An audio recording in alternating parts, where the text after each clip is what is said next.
Welcome to On My Way to Wealth, the podcast where busy Gen Xers can learn financial tips as they navigate life on their way to wealth. And now, please join your host, Luis Rosa.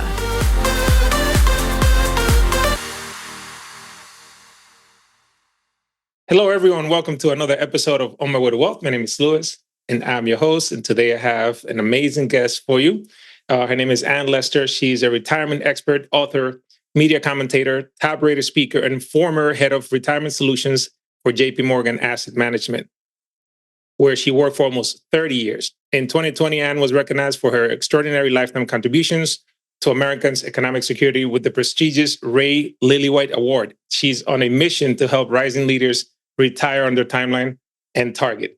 And she has a new book, Your Best Financial Life, Save Smart Now for the Future You Want. So we're going to get into the book and all of her tips, especially for people under 45. So welcome, Ann. Thank you so much for having me, Luis. Thank you. It's a pleasure and an honor for me. I appreciate you taking the time. I'm sure you're, super busy with all these events promoting the book and everything. So thank you for taking the time. Happy to do it. And yeah, it's been a bit. Yeah. I bet. No, but that's great. When I saw the title of your book, it really hit home for me because I think a lot of young people would relate even to the title, right? Because people say, hey, I want to live my best life. So why not live your best financial life, which will help you live your best life, right? Absolutely. Absolutely. And actually, I have my future daughter-in-law to thank for the title. So she's the one who came up with it. So awesome. That's great. I love it. Before we get into the book, I'd love to know a bit more about you, just what drew you to wealth management in the first place and what was kind of like your career trajectory like? So I kind of got into wealth management a little strangely. I decided I wanted to be an investment banker in like junior high school, which I realize is not normal. And I don't even know why I decided I wanted to do that because I had no idea what it meant. It just like seemed really glamorous. I grew up in Honolulu actually, and my dad was an academic. So I had no idea about banking or finance or any of this stuff. And I think I read a novel that had an investment banker in it. I was like, oh my God, that sounds so cool. So that's what I wanted to do, except I didn't know how to do it. I didn't know that was what classes I was supposed to do. I did it all wrong, right? And then I flamed out in my interviews after college. I didn't get a single job offer, and I ended up going to Washington, D.C. and working for Senator John Glenn, which was an amazing experience. So do not feel sorry for me. But I went to grad school, got a master's degree in economics, and like did a better job of interviewing, and ended up, long story short, working kind of by accident for an asset management group at JPMorgan, and learned how to trade bonds, learned how to trade foreign exchange, just loved all of that. Kind of, it's like the puzzle of money management I really enjoyed, but at the same time, I was really struggling to save myself. And I know now I just have like bad impulse control with food and with money. I just do. I have great impulse control with a lot of stuff, but not those two things. And that makes two of us. Well, I think this is not unusual, right? A lot of us are like this. And it wasn't until I was actually asked by my boss to try to figure out how to help JPMorgan develop products that would be like good in the 401k marketplace that I started learning about behavioral economics and the wiring in our brain that makes impulse control difficult for people. And some people are born like with a better ability to delay gratification. Some people aren't. Some people grow up in households where this stuff is taught. Some people aren't. And if you're like me, that, grew up in a very frugal household, but with parents who never talked about money and never taught me how to budget because they figured it was obvious and why would you need to tell somebody? Well, put a credit card in my hand and I can tell you why you needed to teach me more. So I ended up, really struggling with personal finance while I was managing a lot of other people's money, like billions of dollars of other people's money very well. And what I learned in building products for the 401k industry is A, how normal it is for people to be struggling, and B, how much of that struggle can be helped, fixed, managed by understanding your own wiring and putting in some guardrails, right? I like to think about it, if you've got kids, you take them to the bowling party and the birthday party in the bowling alley, and there are those bumper guards in the gutters, right, that stop your bowling ball from going into the gutter, right? That's how I want my financial life to be, right? I do not want my ball to roll into the gutter. And so I've learned how to create those guardrails for myself. And I really want to help other people who struggle with saving and maybe feel some shame. I want to help them too. Yeah, and I love that analogy because you're defining what those guardrails are in the first place, right? So it's not like you're giving up control or having to feel restricted. You're making choices, right? So I love that, right? Because then it puts you back in the driver's seat. So that's awesome. Yeah, thank you. So, I can relate to what you're saying as well, because when I started as a financial advisor, especially coming from a minority background, coming from the Dominican Republic, like I never, I didn't come from wealth, right? And then ultimately I ended up managing other people's money, right? Millions of dollars as well. And I didn't feel qualified for a while because I'm like, who am I to be giving advice? Like, yes, I had an economics degree and I got my certifications, right? Certified financial planner and all that, but I still didn't feel right, and I did struggle myself because I did make a lot of mistakes at the beginning, especially because a lot of the stuff I learned about money was through trial and error. I wasn't taught at school.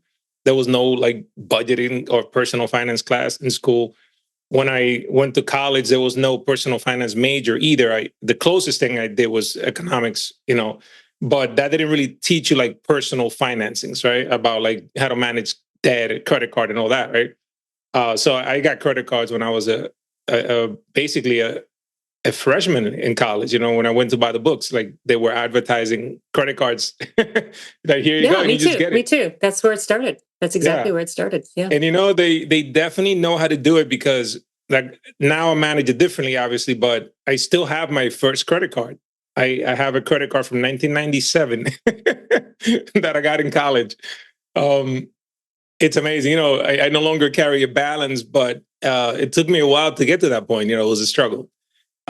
So thank you for sharing that. No, I appreciate it.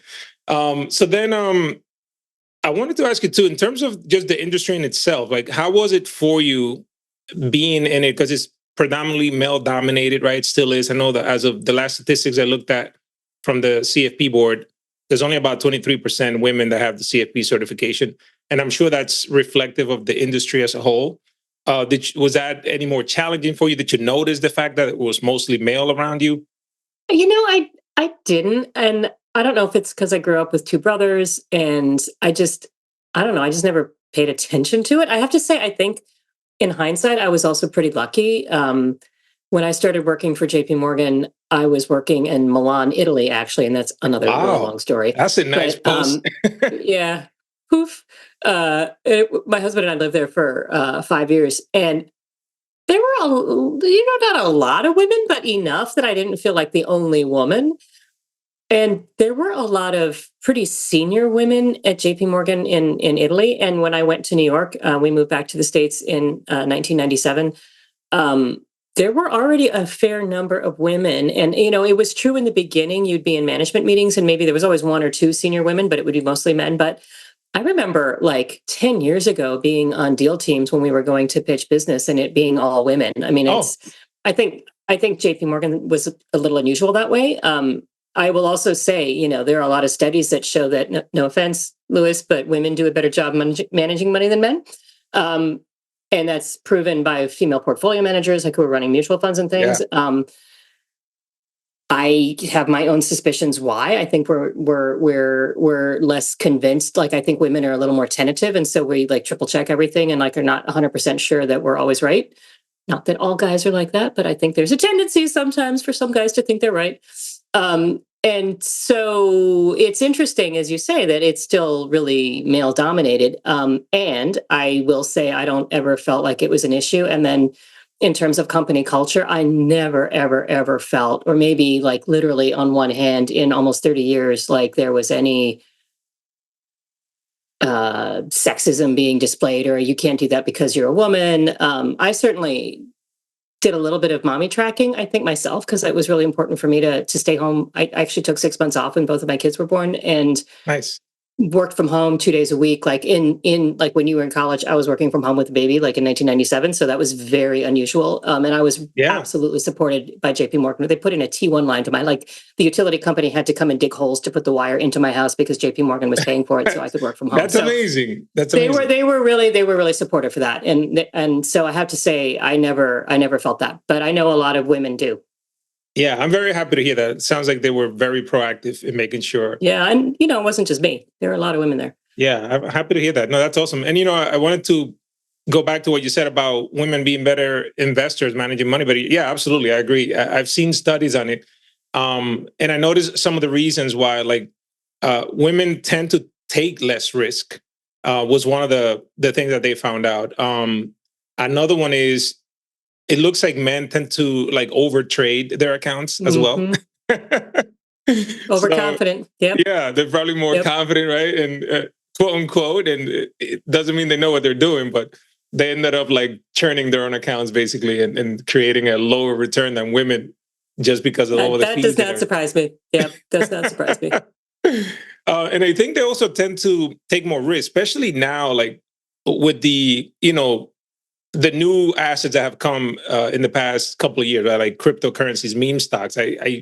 I hardly ever get a woman client reach out to me and be like, hey, I want to put money in Bitcoin. Not that they don't, right? But it's usually the guys that are like, hey, what about this stock? What about, so always looking for that home run, I guess, in a sense. I did a survey of 1,000 people. This was a couple of years ago. And then I did focus groups based on the survey results. Like I pulled together like a group of 6 people. I was behind the mirrored wall, like as research for the book. And one of the things that was fascinating to me was they were all between 21 and 45, kind of evenly split male, female. And basically the questions fell into 2 big buckets, right? How well are you doing? Like self-reported, how much money have you saved? How much debt do you have? How much do you have in investments? All that stuff. And then a whole bunch of questions around how they felt they were doing. And you could put people into 4 boxes, right? Based on those 2 criteria. And the people who were doing well and thought they were doing well, right? So both the reality and how they felt about it were doing well, skewed super heavily male. And the group that were doing well and did not know it skewed very female.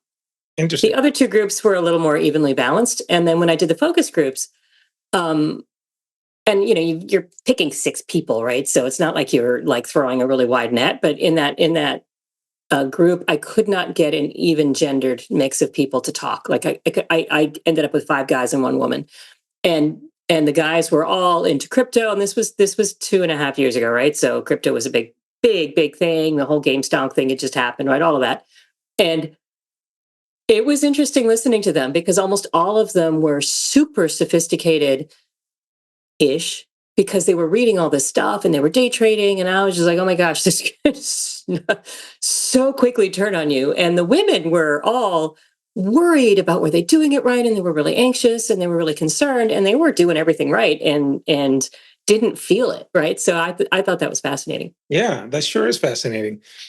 So I know that a lot of the message that you have is for people in their 20s and 30s and so on, right? That are currently still in their building phase of their lives. So I wanted to ask you about what do you tell people in terms of how to balance it? Because a lot of the times, like I have a lot of young couples that are clients, and traditionally a financial advisor usually focuses on retirement, but in my case, I'm dealing with 20, 30-year-olds, 40-year-olds, like retirement. Yes, we have to focus on it, but there's so much more in between. They're planning for weddings, their first home, growing families. So maybe this goes back to the guardrails, but how do you advise them to kind of balance all that out, but not foregoing saving for later? I think there's never enough money. Like maybe I don't know, probably not Elon Musk, but like maybe Jeff Bezos thinks he's got enough money. I don't know, but most normal people don't ever feel like they have enough money. So it's a matter of understanding what your priorities are and understanding where your values are and deciding how you're gonna not do some stuff. And I'm sorry to say that's just reality, right? Like I'm not skiing as much as I want because it's really expensive to go skiing. Okay. That's fine. I'll make my choices. I'll go on one really good ski trip a year, and then I have to be sad that I can't ski anymore. I think with juggling short-term and long-term priorities, right? And I think this is where a financial advisor and a financial planner can actually be super, super helpful because how do you put enough into those long-term savings programs, right? And if you've got a 401k plan at work, it's awesome because you can put a lot of money in there because compounding, right, is going to make you so able to save less money in the long run. The more you can save when you're young, the less you'll have to save when you're older because compounding really starts kicking in after 20 or 30 years. The problem is when you're in your 20s and 30s and in that building phase and want to buy a house and start a family, like it's really hard to delay gratification, right? And say, yeah, I'm not going I'm not going to buy as big a house as I want to. I'm not going to have a nicest wedding as I want to, right? Because I have to keep an eye on that retirement game. But if you save, $10 that you save in your 20s is going to be worth like over $100 or $200 in your 50s, depending on the markets, right? So trying to keep that in mind is really important. And I think, again, that's where a financial advisor can both help you work through those priorities with you and maybe help you understand what your own priorities are. And I'd say this especially for couples and people that are starting out in relationships, like make sure you talk about that stuff with your partner, because it can be kind of hard. But let me tell you, it's even harder to figure out after you're married for a couple of years that you don't agree on like priorities, like we should buy a house, we should save for retirement. If you don't agree on those things, then you're going to have some really, really uncomfortable conversations. So yeah, I could go on and on about this, but let me stop there. No, that's very true. Yeah, I think, unfortunately, I think the stats are where divorces are still about like most marriages, like 50%, right? So about half are still ending up in divorce. And I think money is usually at the top of one of the reasons, which is sad, right? So you make a great point there. And, when you were talking about delaying gratification, I was thinking about, I read a book, it might have been based on a study. I think it was called the marshmallow effect or something like that. Yeah, right? I would have failed that test, by the way, but yeah. Same here. I definitely, I think for me, it's better out of sight, out of mind. Like if I have something in front of me that I really want, it's hard to not indulge in it, right? So when I apply that to personal finances, I always tell people to automate their finances, like you were saying, 401k. So like one of the first things I look at is, hey, does your employer match your contributions? There's so many people that forego that. And I'm like, you are literally leaving money. Like it's free money that you can take advantage of. It's free money. Get the free money. Like get the free money. They're giving it to you. Take it. Yeah, that to me is maybe one of the, like there's a list of mistakes I list. Like not getting free money is a really big mistake. Yeah, because then, like you said, it not only are you getting free money, but then you're going to get compound interest on that free money on top of that, right? So it's like, why? Yeah, like you have to do it. Absolutely, absolutely. So that's one of the main things too. Also, just taking advantage of the tax code in and of itself, right? So if you can do it, if let's say if you live in for example, New York City, right? I know people that live there, and you have to pay federal, state, and city tax. It's a lot of money, right? So if you can put money pre-tax into your 401k, in addition to the fact that you're getting, the company match, I mean, it's significant amount of money that in your favor, right? Plus the compound interest over the years. So that's one of the main buckets to look into originally. Also, I think when it comes to debt too, sometimes, we make some mistakes just because we don't necessarily learn about it at home or at school. And, that's happened to me. But I couldn't believe now, like there's some interest rates on the credit cards that are in the 20s right now. Like they're really high. Like, so if that's another priority, I feel like people need to focus on if they happen to be in debt, like you can't carry balances at 22%, forever. Like that's just going to be such a deterrent. That's crippling. Like if I need to run the numbers for real, but just off the top of my head, if you're paying 22%, like what you don't pay off is going to double every 5 years. Like that is nuts. That is going to cripple you, as you say. And one thing I also talk about a bit in the book that I'm just still shocked every time I read about this is the whole buy now, pay later thing, which I actually had a young woman tell me that it was responsible to use buy now, pay later because it wasn't a credit card and it was better. And I was just like, oh, what? Like, okay, it's credit. If you manage to pay it off in your 4 payments, then fine, you got an interest-free loan for 4 months. But if you miss a single payment, my understanding is now you owe interest on everything from the time you bought it. So you are deep in the hole. And I just find that, and the interest rates on that are sometimes like, I think I saw somewhere that someone was charging like close to 30%. So that is nuts. And even harder, you can't keep track of how much you have out there very easily. Like for better or for worse, at least on a credit card, like there's a number in your app and you can look at it. I don't think that, and again, I do not have any of these apps because I don't use them and I don't use Klarna and all that stuff. But like, I don't know that it's easy to aggregate all of that and actually keep a good handle on how much you're supposed to be paying every month. So that to me is super dangerous. Yeah, I agree. And I think you also set yourself up for failure because if you do that with everything, right? Like now you're going to have a ton of things outstanding out there that's going to hit you all at once, right? In 4 months. And hopefully you've been saving all throughout. But I think that is a dangerous path to follow. Better to wait 4 months and buy it after you've saved the money up than spread it out over 4 months for almost anything.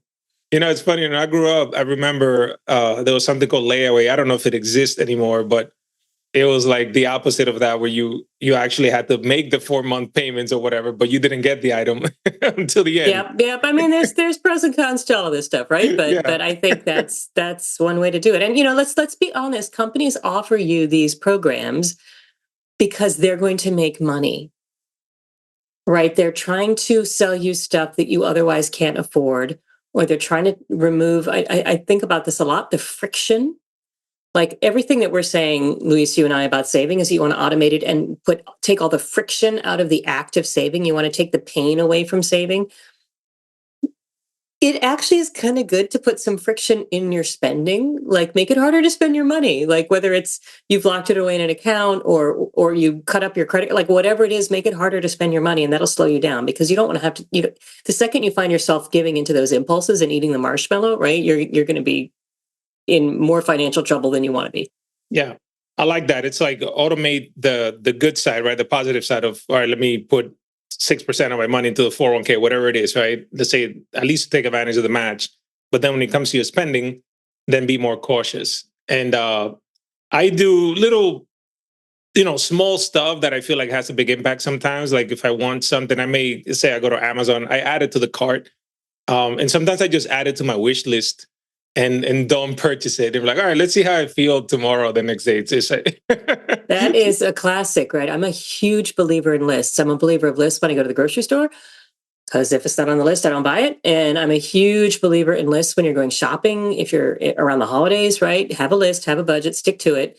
But also like have a list for yourself of like stuff you want. And as you say, if you really want it after a week or two, then maybe it's okay. But think about it for a little while. Don't just go click. Yeah. Yeah. And, because it's not about, you want to put some friction, but you can leave money in your budget, and you should, for yourself, like you're saying. Absolutely. Fun stuff. Anything could be self-care, massages, gym memberships, whatever it is that is your priority and your interest. There should be a line item for that in your budget as well. Because a lot of people think, the word budget, right, is very restrictive. It can sound that way, but I feel like if you put the guardrails in place yourself, then you're choosing, you can have a line item for a vacation bucket within your budget, right? You should, if you want. If travel is important to you, you should. It's funny. I was talking to somebody and I said something about, I don't want to latte shame you. And she said, oh, I'm so glad you said that. She said, I'm so tired of people telling me how expensive my coffee is. And I was like, well, part of me is thinking, yeah, well, it is really pretty expensive. It is expensive. Yeah. And then she said, my morning coffee is the best part of my whole day. She lives in New York. She goes to the neighborhood coffee shop. The barista recognizes her, smiles, says, I got you.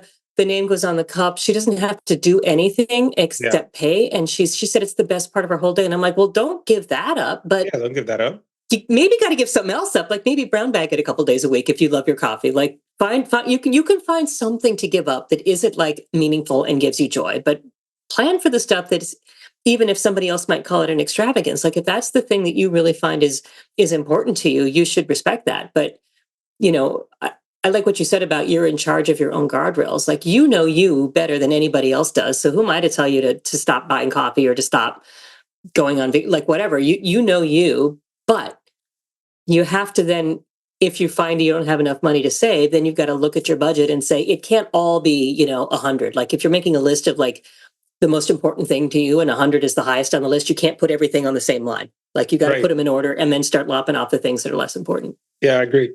It's so true. It's funny because even as life goes by, right, and we make more and more money, like I've been conscious now of making those priorities, right, and saying to myself, even like coffee, right, like when I go food shopping, I buy like a cold brew thing. There's this store that I like to go to locally, but I don't do it every day because it's probably like a $20, $22, hit every time I go, right? Because you get the nice coffee, I get like the banana bread muffin. But $22, man, I don't know. Yeah, I'm not gonna do that daily. And this is for me and my wife. It's like 2 coffees. All right. Yeah, I'm already feeling better. Better now. But I'm like, I can't do that every day. I mean, I could do it. I wish but my pocket and just overall fitness, I think, because I get the the treat with the banana bread muffin, which is probably not the greatest for me, but I still treat myself, basically. Yeah, you should. I mean, listen, life is pretty grim if there's no room for some fun. Like, it's just too grim. Yeah. So I love that because I feel like people will be more motivated to stay on track if they know that, okay, it's not like I have to sacrifice everything and give up everything. That's why a lot of diets fail too, right? Because you go from, your usual to like, I'm cutting out everything, right? Cut out sugar, cut out fat, cut out carbs. And it's like, how long can you keep that up for, right? Yeah, you got to really like carrot sticks a lot. Yeah, it's amazing. So in the book, you mentioned about, there are some ways that we can hack our brain. I was interested in if you can share some of those with us. Just how can you hack your brain to make saving money easier? So I think we talked about it a little bit, but like the principle is figure out where you get stuck. And, for most people, the act of deciding to save money feels like a sacrifice, and it can make you feel like you're suffering. If you don't create a system that requires you to do it and you automate it instead, it is so much easier because you're not putting yourself in the position of saying, yeah, I'm going to deny myself this thing I want so that I can put the money into my retirement account, which I'll need in 45 years. Like, that feels terrible. Yeah. So automating is hack number one. Automate your emergency savings if you don't have 3 to 6 months living expenses already. That actually I think is even more important, or as important as saving for retirement. Automate your retirement savings. Again, if it's in the workplace, super. If not, you know somebody to talk to about setting up an IRA. And then I think the other things you can think about automating or creating practices around, maybe start turning into things that, when you start understanding the way you are with money. So there's a whole little section in my book that talks about the money type that you are. And if you're a spender or a splurger or a saver, and there's some hacks there that and one that I think about a lot, because I constantly have to redo these hacks actually on myself, are for subscriptions, because anytime you do anything online, it's like, boom, there's a subscription. Would you go shopping? We've been talking about Amazon. Like, I just bought some coffee on Amazon, and they're like, well, would you like to have this be a monthly subscription? I'm like, no, I'm not turning it on. I did that with cat litter. It was a nightmare. I had like stacks of cat litter in the basement, and it was just like, I couldn't get the number right, and it just kept piling up. And, I had cat litter for 2 years. It was crazy. So the subscription thing is real. And I read some statistics somewhere. The average American has $213 a month in recurring subscriptions. Wow. So that's streaming, that's the robocaller killer on my phone, that's the newspaper. They just pile up. Okay, so put a zero on that number, and it's well over $2,000 that you're paying a year. Now, when you're thinking about, is this subscription worth it? They say, oh, you could sign up, make it yearly and you'll save some money. But like, do you really need to spend that much a year on this thing? Like, do you really need that subscription service? If you happen to have 2 credit cards, and please do not get a second credit card if you don't already have one. But if you happen to have 2 cards, whenever you sign up for anything, use the credit card that has the closest expiration date, because it will expire and the app will ask you, do you, put in your new number? And that's a moment, right? That's the friction. That's the slowdown. That's the hitting the brakes that lets you say, do I really need this? Right? I had a bunch of cooking subscriptions I did during the pandemic. I was cooking a lot. I was really enjoying it. I learned a ton. It's like, I don't need to subscribe to that. I don't need. When was the last time I went into that app and looked at it? Nope, take it off. But if you don't figure out a method to stop and check, if you're not honest with yourself, if you don't look at your bills every month or every couple of months and go through the subscriptions, which takes time, right? That stuff just sits there forever. So that's one hack I use a lot, actually, is just use a credit card that expires next year. And that way, at worst, you're only doing it for a year rather than 5. Yeah, I like that a lot. Yeah, I love that, creating that friction point for yourself. Yeah, I have a lot of subscriptions myself, the usual streaming services, right? Netflix and all that stuff. And one thing I started doing, there are some shows that I like to watch, and I only have a subscription to that particular service just for that show. So now I'm very I actually let them pile up. Maybe I don't even look at it when they first come out. And then just, all right, so this month we're going to watch season whatever, right, of X. And then I cancel it. Yeah, you should. It's just occurred to me the other day, like it's really easy to sign up again. And oh, by the way, if you have internet, you can sign up for it, and you can't watch the show if you don't have internet. So like, there's no problem to turning it back on again. Right. Like No you can problem turn it at back all. on whenever you want. Yeah. So I do that a lot. You should. I mean, you it's should. funny. And I don't think those businesses can afford to like put us on the blacklists. Like they're not going to ban you from their app because you turn it off and on. Right. Exactly. So those little dollars all add up, because you said if you don't pay mine, then you're going to have a subscription for 5 years that you didn't even know that you still had. Right. And here's something else. 3 out of 4 Americans apparently forget at least one subscription that they have a year. So yeah, they do add up, and you have no idea. Like if you have an Apple phone, you can go into your subscriptions and actually look at them. And I had like 3 things in there when I was writing the book. I was like, oh, I should do this myself. I was like, what? Like I had no idea that was in there. Oops. Cancel, yeah. Right. And you brought up a great point earlier when you buy them like the full year up front because you get that nice discount, right? Then you forget, because that's happened to me. And then a year later, you just get charged again for another year. And I was like, what? And I have to look at my credit card. What is it? I didn't even remember what it was. And they have to, oh, wow, yeah, I signed up for this thing a year ago. I don't need it anymore. I just needed it for like a month or 2 at the time, right? Yeah. No, I do it all the time. I've actually started putting reminders in my calendar to cancel it, which, and if you cancel it right away, you still get to use it for the year. Yeah. You just turn off auto renew, right? So that's another thing is never sign up for auto renew ever. Yep. I actually just became a member of an organization here locally, and they had the form like, oh, we now offer auto renew. I was like, nope. I actually wrote them a check, believe it or not. Yeah. Well, okay. So I didn't put this in the book, but I was writing something for somebody else, and they were like, what are ways to manage your money? I'm like, pay in cash or write a check. And it's like, you will feel like everybody in line is looking at you. And you're right. They are looking at you because who's the weirdo with the checkbook? But oh my gosh, like it is painful. It is actually painful to write a check out. It's even more painful to pay in cash because you notice that you're spending the money. And it's another way to, when I'm older than you are. I'm a lot older than you are. I remember when you had to pay with cash or check, and if you had a credit card, which is pretty unusual, they had this little tiny book that they'd pull out and they'd hold your number up and they'd look to see if the number was on like the fraud list. I mean, and they had the machine and it was like painful, and it slowed you down, right? You want barriers to spending. Yeah, you want that. Absolutely. I feel like I like that strategy of like just feeling a little pain because it does slow you down. If you have let's say you go out to eat and you give them, even if it's your debit card, right? You get it back. So you're not feeling the pain in the moment. You paid whatever, you enjoyed yourself. Maybe at the end, when you go home and you realize how much is out of your account, but cash, it's in your pocket, your purse, your wallet. Like, you're not gonna get it back when you pay, right? So you're a lot more conscious, So all those small little things, making lists. I make a grocery list as well. I'll take a photo of it, and then we get what's on there, and that's it. I don't deviate. Yep. So yeah, you're so right. It just all those small little things just add up. And it's just amazing what they can do. And I always like to tell people to start small. I remember I was listening to a podcast and they were talking about like if you want to lose weight, and let's say that you chose walking as the method or running. Like maybe if you've never done it or haven't done it in a while, don't go from 0 to 100, right? Don't go try to run 5 miles tomorrow.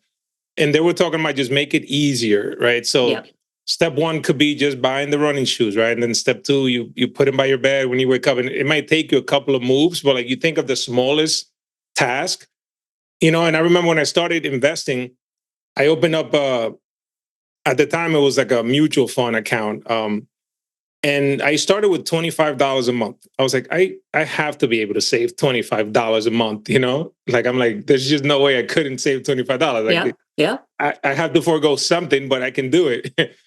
And then little by little, I was like, I can do 50, and it just became like a positive addiction in a sense, because I saw the growth over time with the compound interest. Oh yeah, let me do 100 now. And it just kept growing from there. You are totally onto something. And that's another great hack, which is to promise yourself that you'll save more tomorrow, right? The guy who thought of that got the Nobel Prize for it. And saving more tomorrow, i.e., promising yourself that when you get the next raise or bonus or tax refund, you'll save half of it, is the easiest way to increase your savings rate. Because if you try to find $25, you as you said, you have to take it from somewhere. If you get a $50 a week or $50, whatever, a raise, you can save half of that and you don't even notice because you still have the other $25 coming in. And it doesn't sound like a lot, but if you're trying to get from, and I always think in percentage terms, like the average individual should, and again, the should word is a trigger, but it would be good if you were saving 15% of your money for retirement if you get a match that's included, right? That number is crazy for most people like this. I can't do that, right? You probably can't today, but in 5 years, if you save half of every raise, you'll get there and you won't even feel it. Very true. And you bring up a great point as well, because I feel like I remember there's a famous saying that says that nature fills a vacuum, right? I think it was Aristotle that said that, but I think that happens in personal finances if you're not cautious about it, because as you make more money, sometimes people just find a way to spend more as a result, right? I got a raise. Over time, I've seen people go from, making X amount to then more and more and more over the years. And the lifestyle just keeps increasing to match their new level of income. And they still live in paycheck to paycheck at a higher level. That happened to me for a little while, right? Yeah. I mean, you just do. And some of it is normal. Like, let's be honest, I would not want to be sharing an apartment with the person I shared my apartment with out of college anymore. Like, I wanted to outgrow that phase of my life, and like the group house with the kid, the refrigerator with every shelf labeled, like I'm done with that. When I travel now, I want my own bathroom. Thank you very much. I do not want to be using the bathroom down the hall. But so some improvement in lifestyle is like to be celebrated. I mean, it's natural.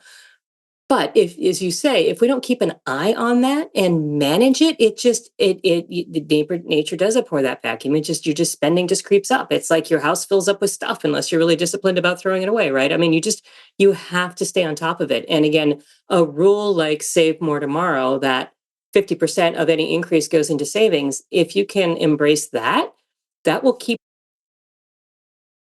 Yeah, that's a great hack. That's a great hack, because at the same time, you're also not feeling like you're sacrificing. You actually are increasing your lifestyle because you're going to use the other half, and then the other half is gone for tomorrow. And and that applies to anything. Because I remember I've lived in apartments, like in New York. Right? I remember then I moved to Las Vegas. I went from like a 2-bedroom apartment to a 3-bedroom house, 2-car garage. Right? And I've made the mistake over time of overusing the space, right? So you find ways to just put crap in it, right? And then my wife and I made ourselves a pact, like, all right, we'll definitely be parking our cars in the garage. Like, we always laugh because we drive around sometimes and you see people got the garage open and you can't fit anything in there. It's like, it's a storage area, and then they park their cars outside in the driveway, because they have the space. And I feel like if they had to downsize somewhere, they'll figure out a way to fit all that stuff into the new place. Like it just happens. It just happens. So I think to me, a lot of what is behind the whole book is understand the decisions you don't know you're making. Right? There's so many decisions that we make with money and with stuff, frankly, that we don't realize we're making at the time. And when you look back, you go, whoa, if I'd only known, I wouldn't have done that. And it's like, well, okay, so you can't ever know what the future is going to hold. But, almost every older person you talk to, many of them anyway, say, I wish I'd saved more money, right? And they don't get a do-over. Yeah. And so, like we said all along, I'm not here to tell you not to buy your latte or not to do X or Y. What I want people to understand is understand the consequences of that decision. Yes. As best as you can.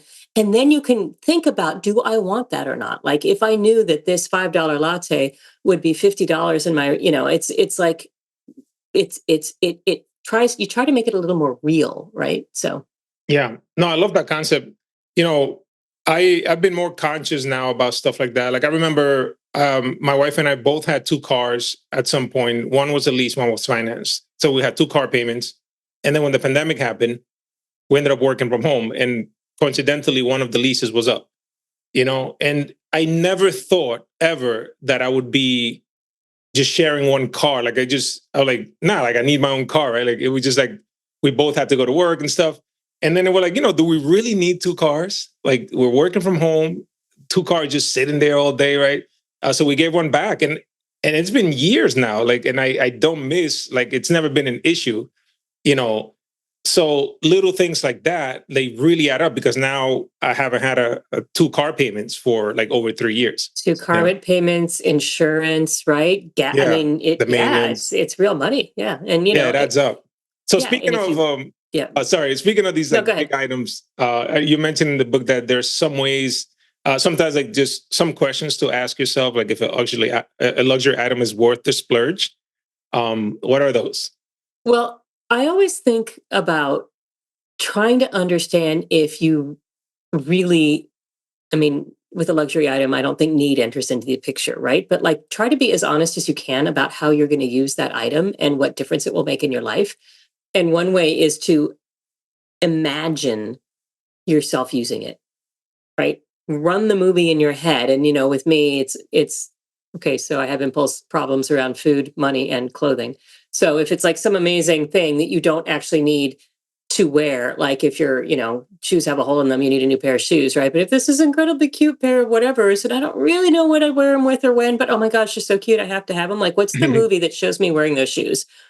And how often am I going to be wearing them? Like, well, I can't actually think of any time. They're just really cute, right?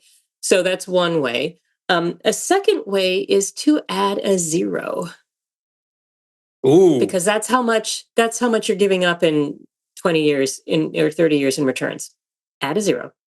Ooh, yeah, that's that's a big one. That'll make it think twice. And a different version of that, and I live in this old Victorian house that my husband and I have done this twice now, bought too much house and then renovated it. But we were looking at replacing all of the windows, and they're all custom. And, custom windows are really expensive. And so for the longest time, when we were saving up money for this next phase of this construction project, every single thing I thought about buying was like, well, how many windows is that? And let me tell you, it was really easy to say, yeah, we still had like a vacuum tube TV, like a decade after most people had gotten rid of them. And I still remember some friends of my kids came over to play on the Wii, and they were just like, why do you have that weird TV? And I'm like, well, that's 4 windows, kids. And they just looked at me like, what are you talking about? And I'm like, yeah, well, never mind. That was a little too sophisticated for you. But translate it into something that you're trying to do. So if you're trying to save up for down payment, if you're trying to save up for vacation, like you can translate that thing that you want into, okay, well, if I do this, then that's going to set me back on this other goal. And that really helps make it tangible, right? Yeah. And then the third one is, we've talked about it, is the wish list, right? Put it in the shopping cart, don't buy it, put it on the wish list, wait 3 days, right? It's amazing how much stuff you really don't need if you wait 3 days. If you're physically shopping, I was shopping with my future daughter-in-law, and I said, we can ask the clerk to hold that dress and we'll come back. Wow. If we don't come back by 4:00, hang it back up. We're not going to come back, right? That's serious commitment right there. The store's happy to do that because, they'd rather have that happen than you not coming back, right? And you can either go back and say, never mind, I don't want it, or you go buy it. But yeah, it's a great way to manage that. I love that. So what about when it comes to tapping into your emergency savings? What questions do we ask ourselves? Oh, that is so important. So number 1, is this expense unexpected? Right? So what's an emergency? Well, my phone battery's dying and it's dying and it's dying. And then I decide I need a new phone. Okay, well, is that unexpected? You saw that one coming like for 6 months before you decided to pull the trigger. Did you save the money? No, then you get one of those spare batteries and like charge it up while you save the money. Like, that's not unexpected. The second one, this is a quote from my book. Am I screwed if I don't spend the money?